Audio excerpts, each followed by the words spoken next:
Hello, welcome to another episode of keychain making in resin art. So இன்றைக்கி டிஃப்ரெண்ட்டாக alcohol inks use பண்ணி நம்ம பண்ண போகிறோம். இன்றைக்கி நான் யூஸ் பண்ணியிருக்கிறது மெட்டாலிக் இங்க்ஸு. ஸோ நார்மல் இங்க்ஸும் இருக்கும், மெட்டாலிக் இங்க்ஸும் இருக்கும். ஸோ ஒரு டிஃப்ரெண்ட்டான லுக் ட்ரை பண்ணணுன்னு பார்த்து இன்ஸ்பயர் ஆன ஒரு லுக் இது. ஸோ டிரான்ஸ்பரண்ட் ரெசினில் metallic inks blue and brown வந்துட்டு நான் இந்த மாதிரி 2 ட்ராப் போர் பண்ணிவிட்டு லைட்டாக இதுக்குன்னே வச்சுருக்க ஒரு ப்ரஷ் இருக்கும். ஸோ சும்மா லைட்டாக ஸ்ப்ரெட் பண்ணி விடுறேன். கொஞ்சம் டிரான்ஸ்பரண்ட் ரெசினும் தெரிகிற மாதிரி ஃபுல்லாக வந்துட்டு மிக்ஸ் பண்ணாமல் இந்த மாதிரி வந்துட்டு மிக்ஸ் பண்ணிவிட்டேன். இது அப்படியே வந்துட்டு காய வச்சாச்சு ஒரு 8 hours. அதுக்கப்புறமா கொஞ்சமாக ஒயிட் பிக்மெண்ட்டை ரெசினில் மிக்ஸ் பண்ணி அப்படியே மேலே வந்துட்டு ஃபுல்லாக கவர் பண்ணியாச்சு இந்த மாதிரி. ஸோ அவ்வளோதான், இதோட ஒர்க்கே முடிஞ்சுது.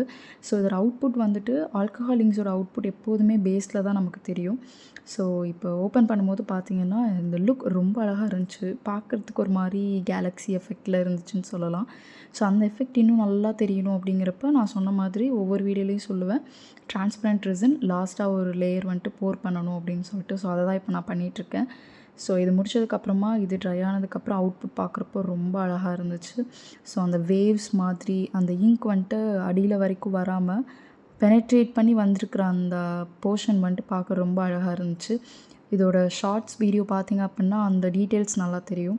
ஸோ இந்த மாதிரி நிறைய வீடியோஸ்க்கு நம்மளோட சேனலை சப்ஸ்கிரைப் பண்ணி வச்சுக்கோங்க. உங்களுக்கு இந்த மாதிரி டிஃப்ரெண்ட்டான கிஃப்ட்ஸ் வேணும் அப்படின்னா இன்ஸ்டாகிராமில் பிங்க் பண்ணுங்கள். தேங்க்யூ.